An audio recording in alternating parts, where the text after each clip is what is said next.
Nice. I mean, I think at the moment where I stand right now, 48 hours out of having seen it, is I liked part one better.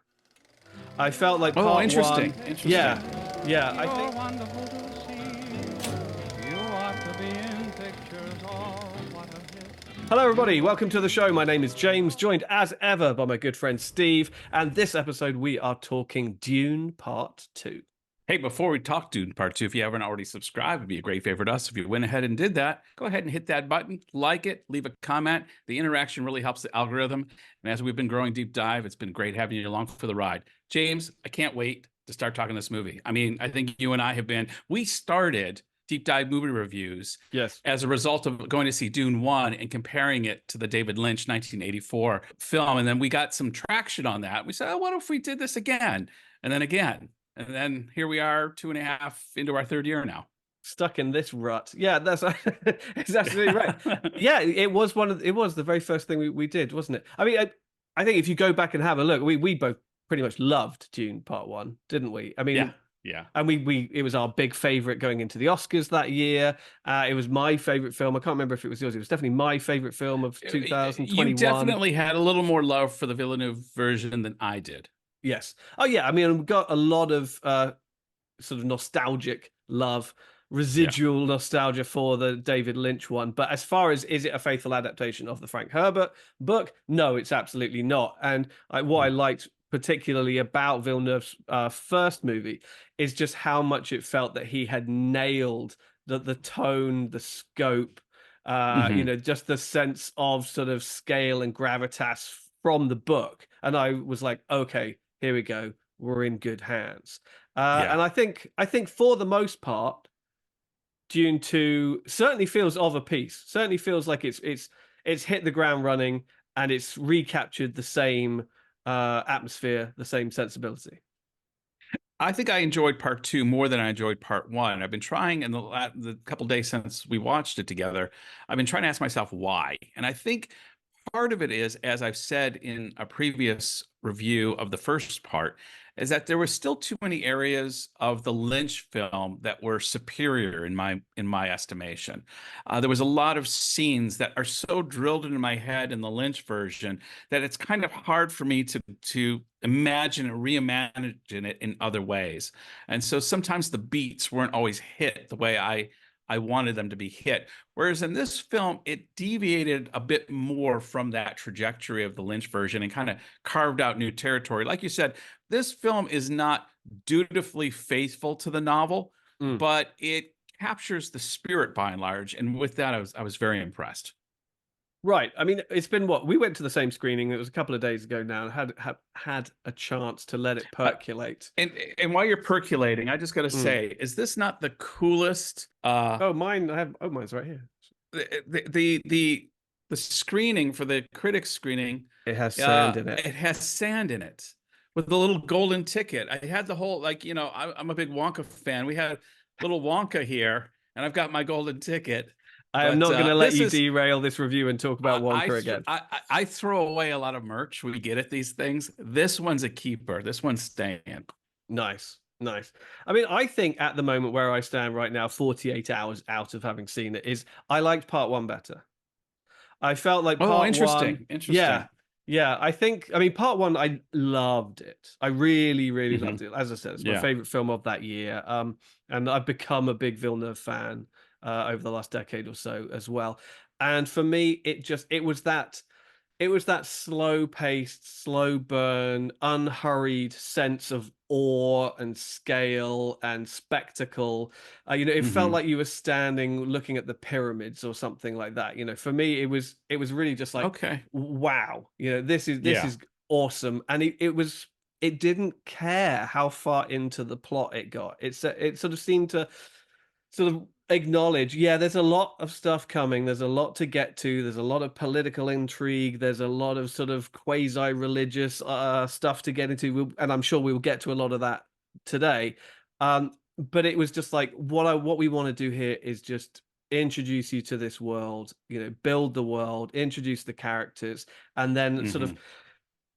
set them running, and then we'll get to all the rest later. And so for Yeah. me, that was great. It was, you could just sit back and just let it all wash over you and be like, okay, I've been completely transported into another world. This one, it certainly does. It kind of hits the ground running, and It it's like, does. okay, it's almost like he thought to himself, shit, I've done too much of what I enjoyed so much in the first movie. I haven't told enough of the plot. Now I've got all of this plot that still needs to be told. So it almost in some regards feels like a bit of a catch up, and he's just like throwing ideas and story beats and new characters and all of this stuff, while also it's covering such a long period of time. There are Hmm. unspecified sort of time jumps all the way through, as there are in the book.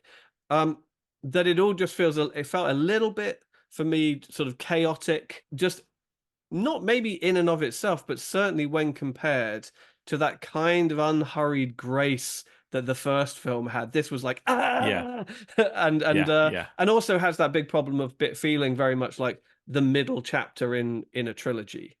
It was Yeah. like, Yeah. no This beginning, didn't. no ending. It's just Yeah, this was Empire Strikes Back for mm, sure, because it definitely sets up, rather than culminating as the Lynch version would do with a finale that you think, okay, this is kind of, you could run with it if you wanted to, but you have a nice endpoint here.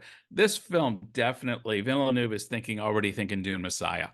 sure. Very, yeah, absolutely. I would say almost rather than Empire Strikes Back, because that's so loaded, because that's so beloved. I'd say it's probably more Two Towers Oh than, yeah, okay, where okay, it really is just like it's the big busy middle chunk. You know what I yeah, mean? yeah, yeah, Before we get to the big, hopefully a big, the big final standoff in the first yeah, movie, as we had that big sort of opening gambit where everybody's yeah, just introducing their players and putting them into position. So it's not to say I didn't like it.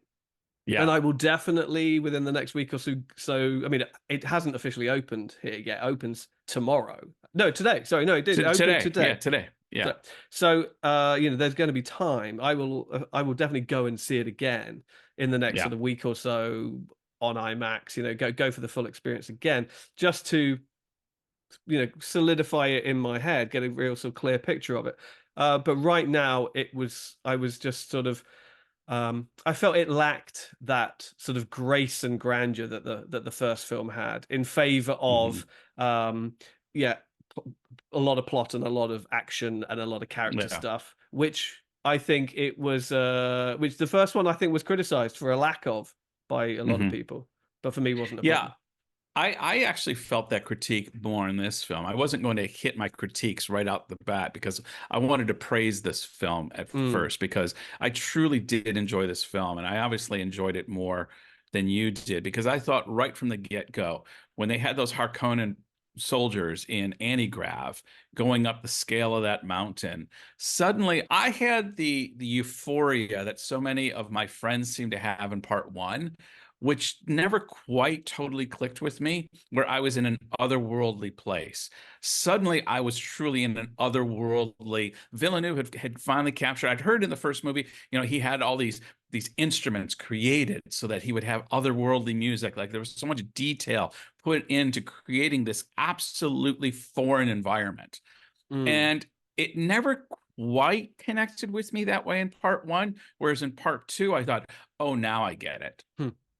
Yeah, I mean, it is interesting, and it's interesting seeing some of the reviews where everybody was like, "Oh wow, the spectacle! I've been bowled over, totally immersed. This is cinema." And it's Yeah. like, and I feel a bit out of step with most people. Like that's what I felt with the first film, and with the second film, I just felt a little bit busy. I mean, it might have been that I just wasn't in the quite the right frame of mind for it. I mean, and I want to be clear about this. It's not to say I didn't like it. I really liked it, but not unreservedly.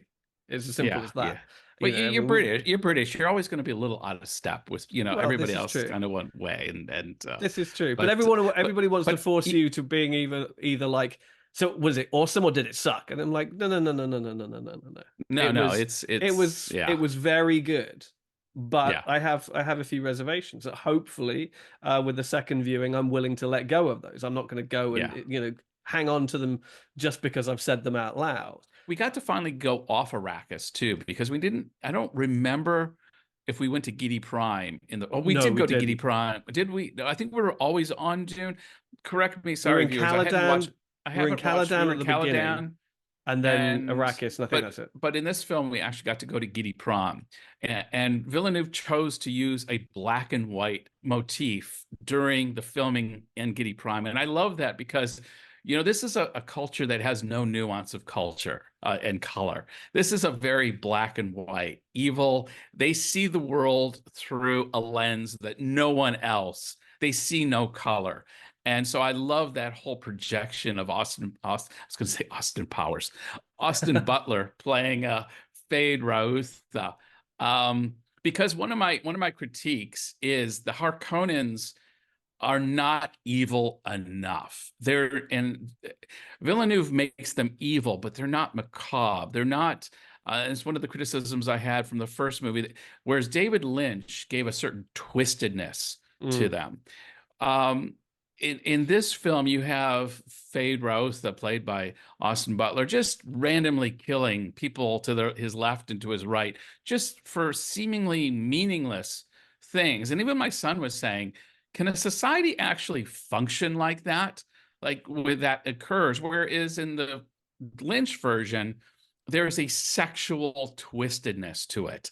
There is a eroticism that's happening. And I felt that Villeneuve wasn't willing to go daring enough with the Harkonnens. The Harkonnens should radiate everything that's repulsive in us as human beings. And I felt he was reluctant to go down certain corridors. Yeah, I totally agree with you. I really did enjoy the spectacle of the Giddy Prime sequences. Yeah. They were some of the most memorable. The gladiatorial arena. Yeah. Absolutely. But there was a kind of sort of sleek rubberiness almost to how they looked, particularly how sort of Austin Butler looked in his head. And there was a kind of sort of gooey pus-filled tactility to the Harkonnens in David Lynch's movie. They were dirty people. Yeah. They had they disease were and pussy. Yeah, they were sticky and gross, and the way that he kind of would manhandle his minions, if you you never felt safe, and it was the same mentality. It was just like you have no worth to me whatsoever. I will kill you randomly. Baron Harkonnen does kill someone just completely frivolously in the David Lynch one, where he pulls out. They have those heart plugs, and plugs. That's the memory that always stuck with me as a small child when I watched that film far too young, and I was just like, oh good God, that's just horrible. And he just Whereas everything that Austin Butler he's raping this guy. I mean, they don't go full into it, but the blood is splattered and that this is really twisted. And this comes from the book. I mean, they try to assassinate the Baron by putting a poison needle in the inner thigh of one of the boy attendants. I mean, this is how the Harkonnens operate. And again, I felt that Villeneuve just wasn't willing to go there, and it kind of missed some of that. Yeah. He definitely feels like he's far more in love with the vast expanses of the Arakian wastelands, and with the quasi-religious metaphors going on, and the love story, really. I mean, that David Lynch certainly did not care about that whatsoever. Totally secondary. Yeah.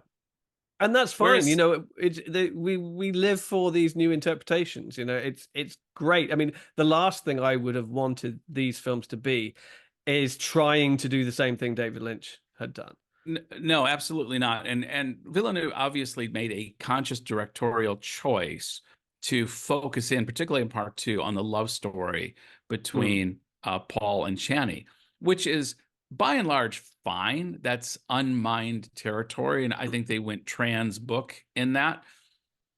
The price you pay in that, though, I felt, was you don't get enough time to fully develop Christopher Walken's Emperor Shaddam. You don't really get to know, why is the Spice Guild got an active role in this whole thing. I mean, the whole thing about Dune, there's about 6 or 7 political factions that are all betraying one another and backstabbing and making alliances and counter alliances. And some of that is missed because we've got to focus in on Paul and Chani having lovers' quarrels. And I felt at times, I mean, again, that's the choice he went with, but it came with a cost. But there was a couple of interesting things. I mean, the other thing is that his sister, who we see very briefly as Anya Taylor-Joy in a kind of a forward-looking flash forward, if you like. Yeah. A prescient vision. Yeah, a prescient vision of a still in utero omniscient spice baby. In the book, by this stage she would have been born, and she developed at a rapid rate, didn't she? And so she becomes sort of a young woman very, very quickly and all powerful. And then if I remember rightly, she kills the emperor in the book. She kills the Baron. She kills the Baron. She kills the Baron, sorry, I think. The Baron. Yeah. There are too many characters. So again, I mean, what are they going to do with that? I'm not so sure. I mean, I don't really know the plot lines of Dune Messiah, and I know that Villeneuve was keen to bring in elements of that for a third movie. Well, Jason Momoa might be back, because we know that Duncan Idaho comes back in Dune Messiah and Children of Dune and God Emperor Dune, and he's even though he dies early in Dune, he's actually one of the longest living characters through his cloning incarnations. I mean, thanks. I didn't know that, but now I do. Cool, thanks. Spoiler. Yeah. Cheers, mate. Appreciate that. Yeah. Anytime. I got your back, buddy. Yeah. The ship sinks. Ha. And they could have got 2 people on that boat, or on that door, but we digress. Yeah. And you've got some new characters who I don't think made a huge impact, really. I mean, they're minor characters. You've got Léa Seydoux, you've got Florence Pugh, you've got Christopher Walken, you've got Austin Butler. I mean, Austin Butler, obviously they've pushed him front and center. Right. But otherwise, they're just second tier characters within the same storyline. I mean, I quite like how much time they gave to Lady Jessica's storyline, and her now, thirst for power as a rival Reverend Mother within the Bene Gesserit. The Bene Gesserit always sort of fascinated me. They're one of the more interesting elements, I think, of the world. Well, I got to admit, they really played up the idea of a false religion. The Lynch version kind of insinuated this is a true prophecy. He really is the Kwisatz Haderach, and kind of they lean into that. The book is always a little hedging its bet on whether it's all just a political ploy or whether there's an actual reality to it. This film, Villeneuve really leans into almost the populist politician who's going to use religion to stir up the masses. And at times I felt like it was a little almost too on the nose. Even how in the South we have the fundamentalists. And all I kept thinking was, oh, those Bible Belt Christian Trumpers down in Alabama.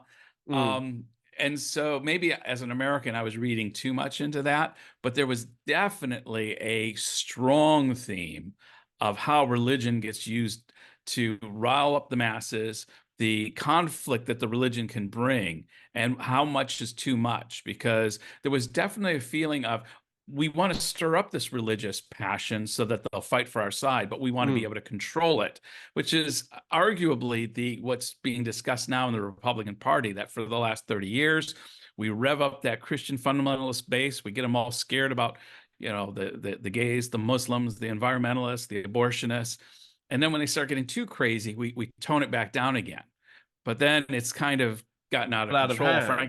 Frankenstein has broken free of the straps and is running amok in the town square. And so at times I felt this film, although it highlights that brilliantly, it's almost a little too much of a metaphor of what's going on today.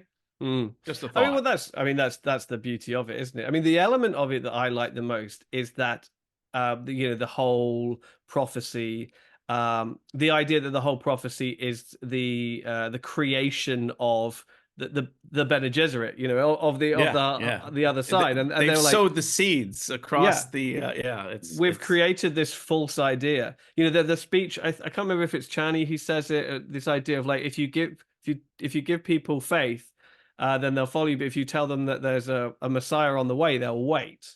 yeah, yeah, And so we've been waiting now for like a couple of hundred years, and I thought all of that was really ingenious. And then obviously yeah, how Paul attempts to exploit it by going, okay, well, I'll lean into it, yes, in order to give us the muscle we need to drive back the Harkonnens, only for them to, prove far more powerful and far more, far more powerful for even him to lead and to control. But also the idea that at the end of the day, it doesn't matter whether the prophecy is real or not. If enough of you believe it to be true, then it it becomes works. it becomes a Self-fulfilling prophecy. self-fulfilling It prophecy. Yeah. works. It works just the same. Mhm. The effect is just the same. And so there were a Hey, couple of as those. I was going to say, as a former Christian evangelical coming from that world, I've learned if you throw enough mud against the wall, some of it Some, does stick. And you say, unfortunately, "Oh, yeah. look, God's there. God, look at that sticking to the wall. Praise God." And I think, I mean, I liked the moments when clearly Javier Bardem's character was being used for comic relief, for to Yeah, play up those things in a light-hearted way for the sake of yeah, me. But there were moments in those scenes where I couldn't help but be reminded of Monty Python's Life of Brian. Where they're talking about all the people's front of Judea and the yeah, Judean people's front, and it's like they're like, oh, it's a sign, he has lost yeah, his shoe, and we must all take off our shoes and follow you. Yeah, and I know that the film was acknowledging that some of that was funny, but not to the yeah, degree that obviously that Monty Python was. But yeah. it hewed so closely to it that there were moments where I couldn't help but watch the scene through the prism or the filter of Monty Python. I was like, oh, this is not what he intended. Sorry. No, no, yeah. But I couldn't help I, it. I, I echo you there. There was definitely times where it was veering into Life of Brian territory for sure. Um, the other one of the other critiques I wanted to have was the Zendaya's character, Chani. She's obviously being used as a particular voice in this film, and Villeneuve went to such pains to create this very foreign culture and create the Fremen culture, which is completely different than our 21st century sensibilities. And so at the end, and this is a spoiler show, when Timothy Chalamet's Paul proclaims, "Oh, I've got a political way out of this so that you can live. I'm going to marry your daughter." And you can see Zendaya, she's all upset about this. Mm, And the reality, basically, this is now 21st century Western sensibilities breaking into this Fremen, very foreign alien culture. And the reality is, the Fremen culture is more like some developing nations' cultures where there was political alliances made. Love was a secondary thing. And just like Paul's father, Leto, Paul's mother was the consort. He mm. was not married because there was always the thought that he might need to make a political alliance marriage in the future. And so for her to suddenly get all miffed, I just felt anytime that feeling of otherworldness, when the spell of film has been broken, and Mm. suddenly I'm reminded, oh yes, I'm actually watching this in I think that's a little bit of a harsh reading. I don't think I that don't get me wrong. necessarily. I'm not suggesting it's a bad film because of this. No, I no, just no. thought it was just one of these things where you go to such lengths to even have foreign instruments made, Yeah. that when you kind of choose for her to suddenly become, instead of this Fremen fighter who understands the politics But can't she and be the both? Can't she be that, but well, also I would have a burning sense of individualism? It's young love. I don't think that's a 21st century concept. And I think in no, a young woman, or in anybody, but a young yeah, person, an immature person who does not understand the weight of the political situation that they're in would get miffed. I don't Right, think. but she should know. She's a Fremen sh person who this but has she's not a been. person of power or person of position, or she's not a political power player. She's just, she's just the young girl who happened to stumble into Paul's, wayward path and develop feelings for him. That to me, that's an interpretation rooted in the sensibilities I think needed to be sidelined in this.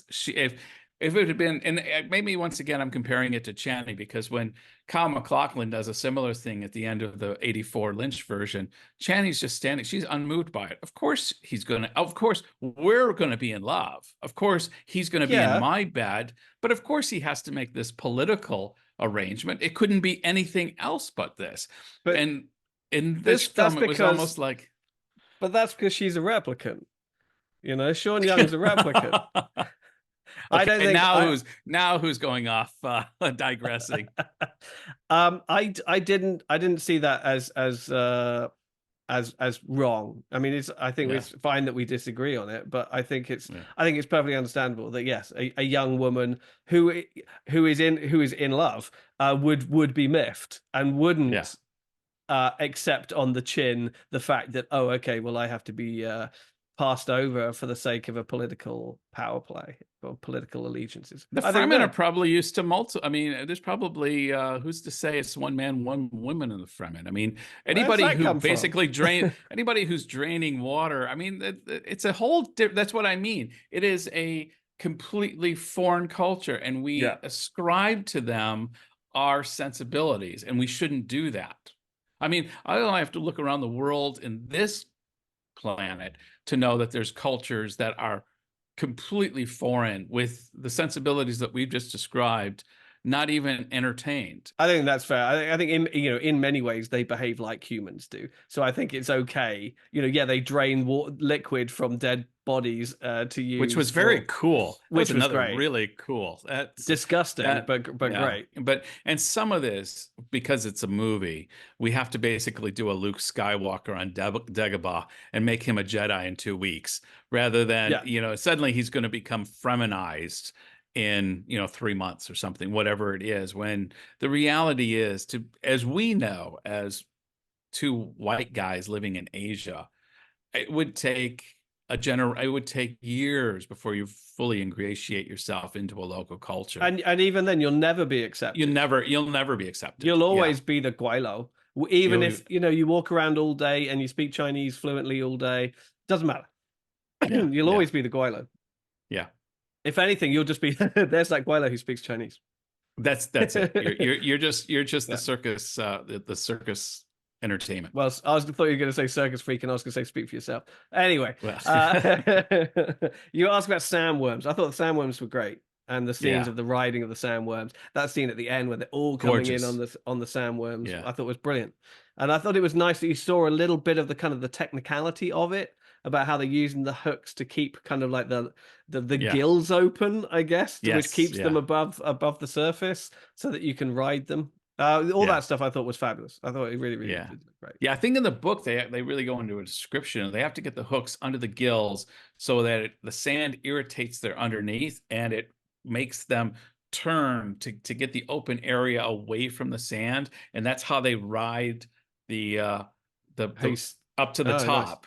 Yeah. But I loved how they showed the speed that they move at, which I'm still trying to figure out how a worm goes through sand at that speed, but we'll leave the physics aside. For sure. Yeah, but no, I loved those sequences. And I think all of the big, the real big set pieces from those moments in the opening where you're seeing the soldiers sort of float around to the giddy prime gladiatorial moments to the sound. I mean, all of that is great. It all it all Yeah. works. It all works spectacularly. I think that just there's an edge of wonder that's lost because it's all been introduced already. I think the Yeah. first movie had the benefit of revealing these things, and so it could take its time and build suspense because we weren't 100% sure what was coming. And now it's just like, here you go, you've seen it all. And now this is Yeah. it in action. Well, I've heard that there's going to be a TV show based on the Bene Gesserit, and So there certainly um, was at one point, but I think it's got something to do with everything that's been going on at Warner Brothers and HBO and it everything in the might have last few gotten, yeah. years. I But think it's been halted, whether that's permanently cancelled or. But right. I think it'd be a great idea. I was going to say, rather than even, I mean, focusing on the Bene Gesserit is fine, but if there is a franchise or an IP, I think that could compete truly with Game of Thrones for political intrigue, to do a weekly series with the great houses versus the Spacing Guild versus the Emperor versus the Fremen Mm, versus the Bene Gesserit. I mean, there is just plans within plans, so to speak. And very good. there's so much left to be mined in this franchise. And I think Villeneuve, as long as these two movies are, it still only scratches the surface of the depth and layers and nuance within the Dune world. Oh, well, that's what I was going to say. I mean, this is one of the most sort of narratively and conceptually dense franchises that have been tackled to date Yeah. by, big mainstream cinema. I mean, Mhm. I think part of me would loves seeing these in large format on IMAX cinemas, and because of Yeah. all the things I've said. But there is so much there that can be mined for plot and for drama Yeah. that I would gladly welcome more of it for sure. Yeah. Well, James, what are we going to use as a unit of measurement? Obviously, there is a number of possibilities here. What are we going to? I mean, sandworms are always good. I can't remember what we scored the first one on though. I can't remember either. Maybe that was sandworms. You want to go first? How many sandworms out of 5 are you going to give Dune Part 2? Okay, I'm gonna give.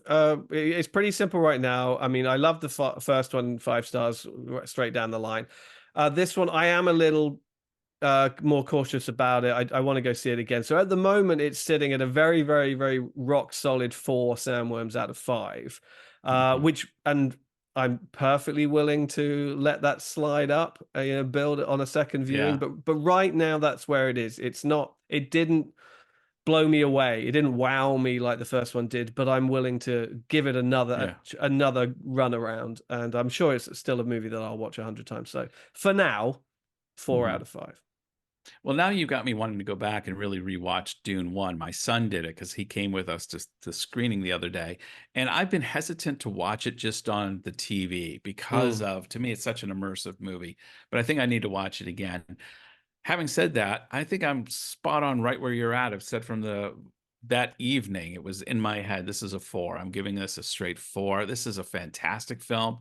All the reasons I gave earlier. I mean, it goes without saying, it is a visual stunner. mm, And it's one of the few films that really transported me into another world. I loved even the battle sequences and how the battles operate are so unlike a lot of sci-fi battles that we're, become accustomed to seeing over the years.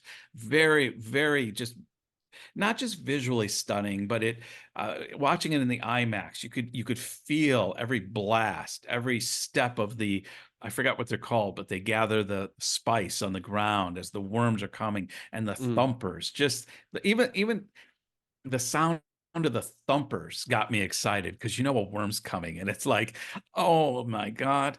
So I'm gonna give it 4. And I, like yourself, I'm gonna rewatch it again on IMAX. We'll see if there's any movement on that 4. It won't go down, it'll only go up. We'll Sure. see. Yeah.